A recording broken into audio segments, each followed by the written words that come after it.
नमस्कार मित्र आणि मैत्रिणींनो. तर होळी झाली, धुलीवंदन झालं, आता झाली आपली डेली रुटीनला सुरुवात. तर आज मी बनवलेली वांगे आणि बटाट्याची भाजी, शेंगदाण्याचा कूट घालून, घरचा मसाला वगैरे घालून ही भाजी बनवलेली. खूप टेस्टी होते आणि इतकं पटकन पण होते ही भाजी.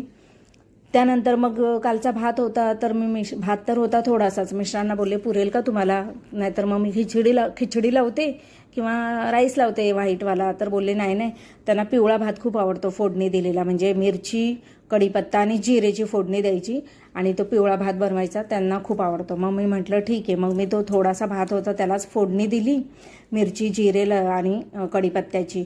आणि त्यानंतर चपात्या बनवल्या आणि अशा तऱ्हेने आजचा टिफिन केला पॅक.